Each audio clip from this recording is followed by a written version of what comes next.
Mbote na balandi nyonso ya sango ya Congo Kinshasa, c'est votre humble servante Wilfrid O'Brien. Kaka ndenge masolo yango ezalaka na kati ya basango ya Congo. Biso tozalaka toujours wana pona kozwela kabino balobeli o bolingaka pe o boyebi déjà na bakombo ne wana mokolo mwa lelo na masolo na ngai actualité na ngai nazali na ngwa mokolo mwa lelo na kobeta masolo na président Moïse moko ya ba président ya ba parlement debout azali pene na ngai nde na ko poser ba question ko répondre na ba question na ngai. Mbote président Moïse. Mbote mwa journaliste Mbote.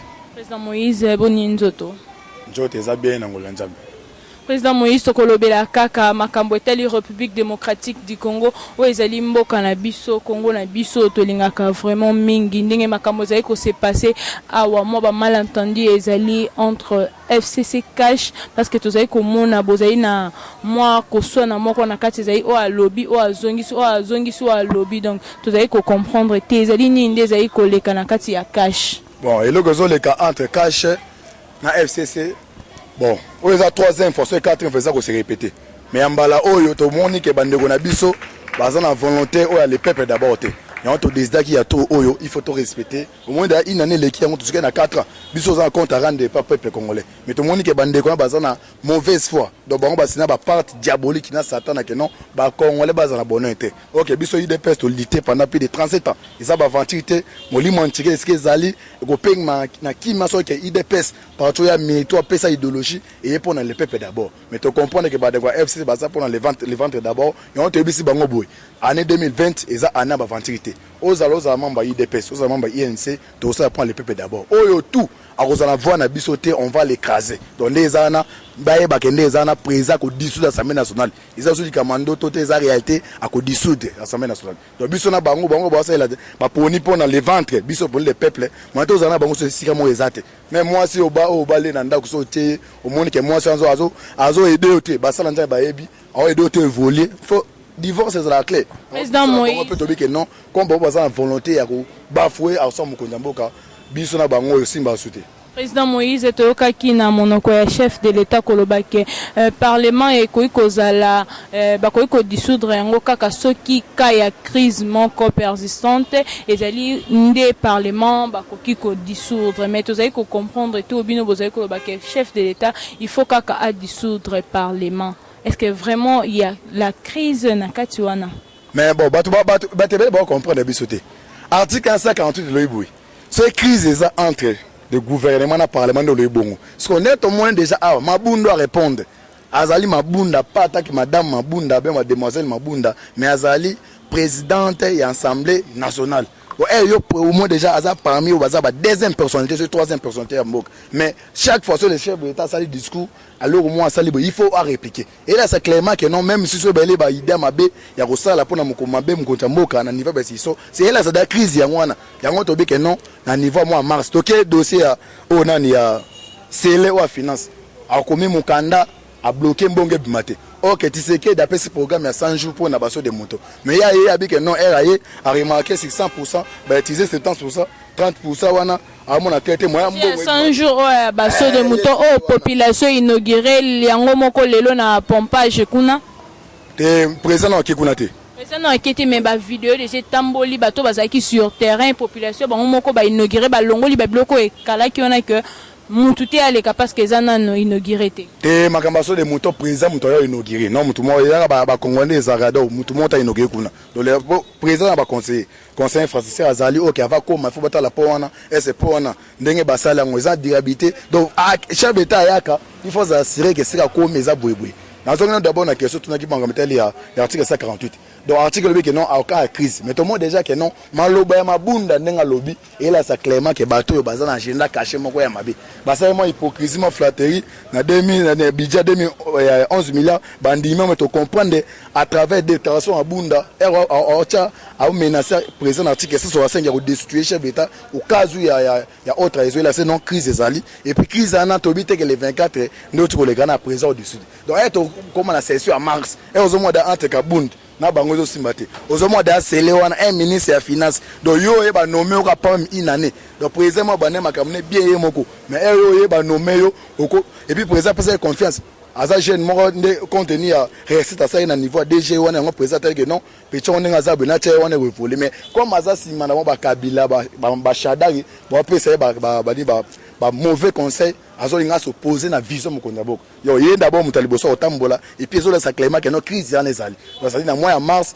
toko dissoudre l'Assemblée nationale crise ezali malgré la crise mo et la sécurité mais tout est kazali même ye kabila est kazali na bandeko bola na crise ezali on va dissoudre l'Assemblée nationale mwana mboka tozonga mwa moke na sima tosala mwa marche en arrière toyeba mwa moke likambo etali UDPS UNC tomonaki na mokolo ya le 15 janvier moko ya balobeli ya UNC monsieur Adrien Mouchou si je ne me trompe pas si j'ai mal prononcé le nom je sais pas oui ouais à Kebisibino akebisibino ko lobake ndenge bozali ko sima na autorité morale na bango monsieur VK Vital Kamerhe abi ezala mbaya ya liboso pe ya suka na bandeko ya IDPS côté le makotanga kombo ya mwana mboka Vital Kamerhe azali directeur ya cabinet ya chef de l'état na mabe bon elonga na répondre ka ndeko wana kombo ne na moneza ma passe pour na otanga même yo mo potanga ngo yo kombo da ba mushi on monte là bas na ba j'aime kabarebe donc ba kombo les amants en difficulté mais là on a ebisa ye babu biso IDPS to bengaki Kamerhe ta pa na biso histoire ça clair a toké na Genève ba trahi biso présent na direction parti ba to comprendre que no bandeko to sanga na bango to bulaki baza bandeko baza bangu na biso na moment on a ce que to sala schéma biso moko c'est monsieur Kamerhe ndeko azola na Kamerhe mtazwaki téléphone abi que non moi na ma ninga na tika awa naza besoin ya to travailler na yo donc bino mboyaki et puis ozo makambo il faut faire très attention donc biso ne tozawa ngana kona koloba naza na raba range oto bayaka ba finga personnalité Kamerhe azaye partenaire na biso azaye directeur ya campagne chef de l'état OK jangai na éducation na na finga te mais il faut voir que non IDPS machine ndenge toza déjà awa Kamerhe asanga na biso alongwa na biso problème zate non senga ndeko wana eloko tungisa boza mamukuti ya midi 14 te ezali problème maintenant pour ça mon gars passe à la monnaie ils ont le problème d'abord il y a ba test si accord to sanka bino na Nairobi le ba que non bino broza primature biso présence et quoi arriver que na circonstance actuelle biso tozi présence bino aussi primaturité non to biso clair bino bozo menacer botindi mama mi da que non ayi sa ma militante soit ba membre ya ba mama ya INC que non bo c'est vrai accord mais bon tant accord na Nairobi mais accord et le bibo maman Tshisekedi président Kamerhe premier ministre mais toza awa Tshisekedi président Kamerhe directeur cabinet il fallait boire ndi maroza directeur cabinet erandimi donc base la 2023 celui tozi majorité on va appliquer comme pour l'instant IDPS 2023 Tshisekedi est-ce que vraiment bino IDPS bokotaki na mozindo boye ba vraiment accord yango ezalaki nde nini parce que bon bazali ko insister sur 55 ans wana bayokana ki mwana mboka Vital Kamerhe na président de la République Félix Tshisekedi répéter awa ezali kamba ba test toza en condition mibi ya mboka ti elobi ke non président Tshisekedi nenga azana osala premier mandat deuxième mandat silipo na jamais oya comme non elobi bo yande mo accord tozaki entre biso na bandeko Vital Kamerhe na kati accord elobi ke non to sali coalition ensemble to sala alternative do alternance bino sali 5 ans biso 5 ans mais 5 ans no sala ma à compte parti do biso bino aussi présence na yo nomenga premier ministre mais to ke ma ponami et arrivé que non contenu accident au tout ça les maana bis aussi présence mais tu raté majorité donc ba nommé premier ministre c'est Ilunga so Ilunga zaki membre INC wana maman ngai biso que non na 2023 tu respecter accord mais Ilunga za membre INC était aza membre ya PPRD donc Kamerhe soka ngaki a respecter accord alinga fanda zela mais le fait qu'on dit déjà za directeur cabinet ya Tshisekedi yimra violer accord eza clair eza likambo ba test bango ba batanga biso beto tanga eza likambo ba test eza nima kama lukambi da 14 donc ça base à 2023 Fati candidat présent et au deuxième mandat c'est aussi majorité là total mwana mboka makambo ovo meza iko ningi so ande kwa PPRD bazali koloba bozali kotambusa kombo ya mwana mboka Shadari azali secrétaire général ya PPRD na mabe o ezali nango bo solo te ke bakanga ki na aéroport na passeport o ya kala ya vice premier ministre intérieur ndenge ezalaki na passeport wana. Et puis bino bozali kotambusa kombo na ndenge ya mabeke bakangaki azalaki humilié par une petite jeune fille de 25 ans. Est-ce que ça dit vraiment beau solo ba information ou bozali kotambusa partout na ba chaîne na ba média? Mais maman na ngayo kasi moutenir c'est secrétaire général Gisa Kabuya. Awa na matinée à plus de 10 000 personnes, 100 000 personnes, ils ont ma campagne. C'est la réalité. Chadari a ébaillé que délégation CP et la RDC.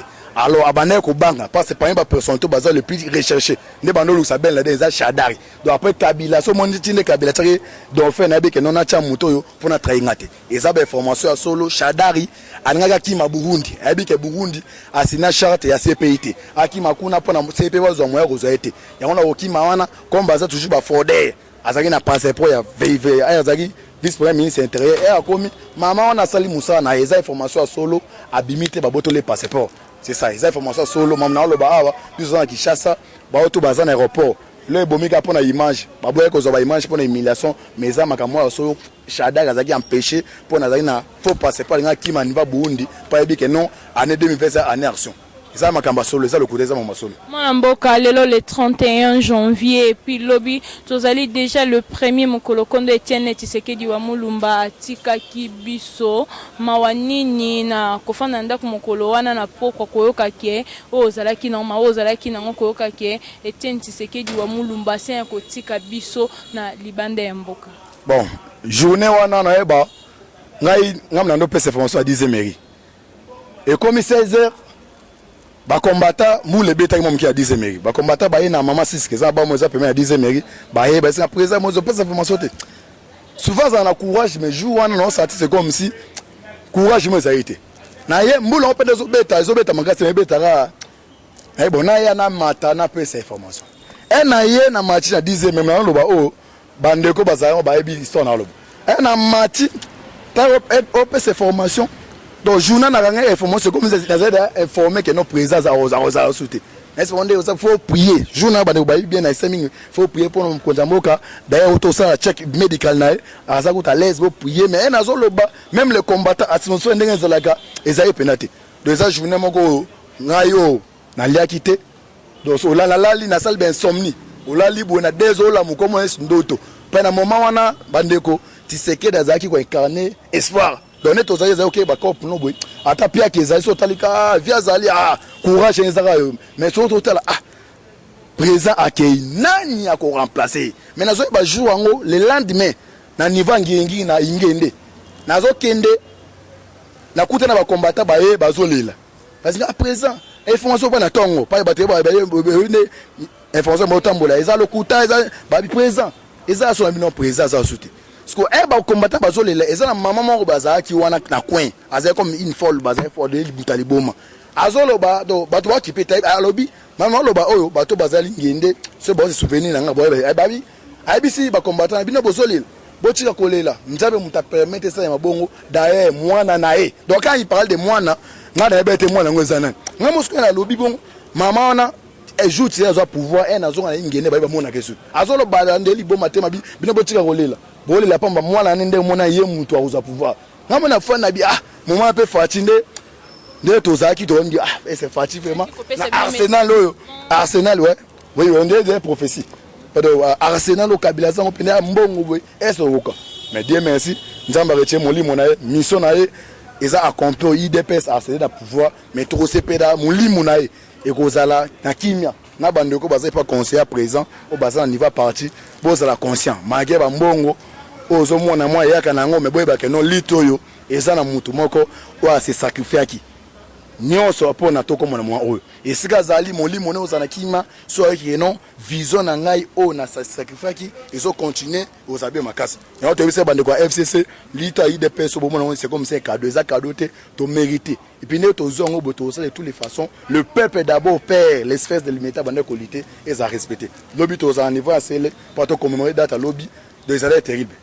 Mon mboka message ezali koleka ke mkolo ya rentrée parlementaire boko kende kuna bino nyonso tout liboso ya parlement boko tiaka dena munene est-ce que vraiment acte wana ko sepelisa ba ndeko na biso msusu bazali na kati kuna comme ba député ainsi de suite. Bon, jusque là, non, biso na niveau collectif, pas bien ça présent parlement na za cordon niveau vie, jusqu'à une information vraie zate. Mon makambo il y a les 24 heures, bah il y a quelques présents, bah qui bon manque et pas exactement quelque chose, bah pèse des informations et seigneuté, bah ba combattre bah na loenge, biso ne tozo organe na collectif parlement debout, devine to so organe ça.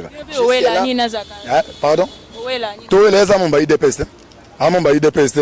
aza kabilis aye wana espère biso ye na kin kino pa biso mbongo donc ne bazana ba fanda ba ona ba vio nani pacho panda bazo fanda ba luka manie nini ba bimisa o tizeke pene azana ya za kabilité ye mwa biko balangi la biko abi na kino shokara mutu omote zakara meki ba bloko na ya cause un chef de l'état izaka te foyo sala yo banda kala no zaki wapi biso zo ba gaza ki mongene banda kala zaki wapi donc bisis que là à niveau ya collectif on fait information officielle et bimité de rota la nan ben jusqu'à là biso en confirmation que les 15 biso de qui niveau organe biso ya collectif par madu ni pe na niveau parti peut aux membres IDPS ni niveau parti moi na personne message à peine niveau sur exact.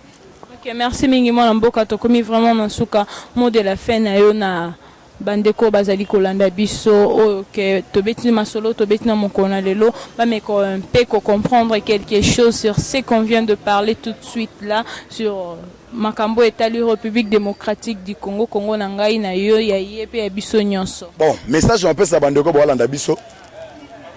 To garder espoir, lo sambo to prier parce que présence aki na dévolé o fa bunda. RDC libanda zaki ya ko beba. To mukoncha bongisa niva libanda na ba tous les ba organisation minene ya mikila libanda RDC on si place na.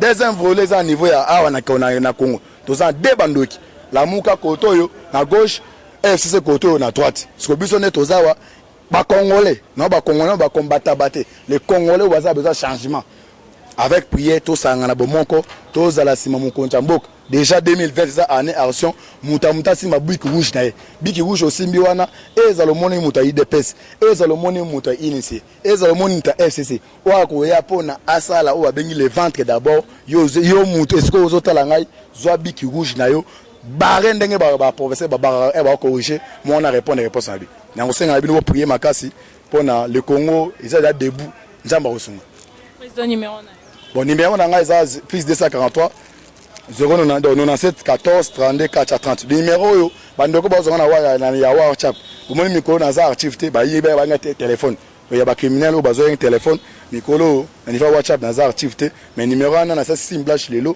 donc plus 243 97 14 32 430 eza on a sali petite blanche mais o alinga zwanga lelo kaka so ngobenga lelo ya pe numéro na so misi misiko bande ko na biso alibando wa benga wana mango ya ngoyo bo skiza muke na bimisa ngwa OK abimisa ngwa na tanga pa ya numéro sika bandeko balandi bozali komona masolo na biso ya mokolo na lelo ebetamaki na ngai Wilfried O'Brien esike mwana mboka Moïse pesa numéro 097 o songo zonga sikoyo obenga ngai 097 72 05 685 097 72 05 685 so benga ozwanga pona mituna mususu.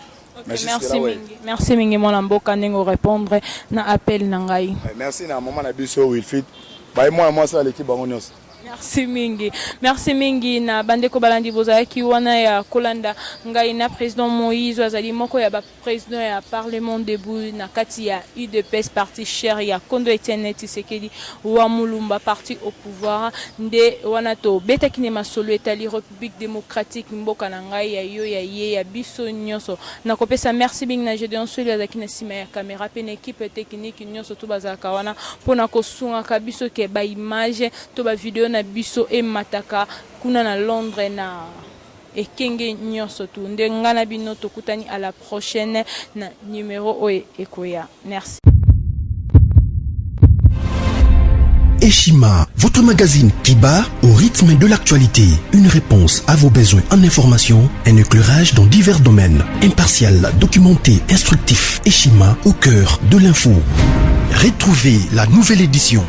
Exclusivité, défi, vision. Jean-Tini Ngobila, au-delà des limites. Gouverneur de la province de Kinshasa, Jean-Tini Ngobila propose 5 axes prioritaires pour relever les défis de Kinshasa. Retrouvez également l'interview de Maître Freddy Bonzeke. Découverte, 59 ans après l'indépendance, la recherche scientifique d'école José Mpanda, l'homme providentiel. Dossier Eshima, alternance historique en RDC, une année après, décryptage.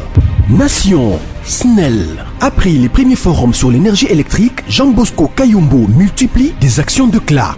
La RDC, vers une société civile politisée. Placer la SONAS en pole position des meilleures entreprises, Lucien Boniemé et Kofo impressionnent en 9 mois. premier partenaire du développement, le FPI a atteint ses objectifs pour 2019. Retrait des sanctions européennes, Lambert Mende, une réputation lavée.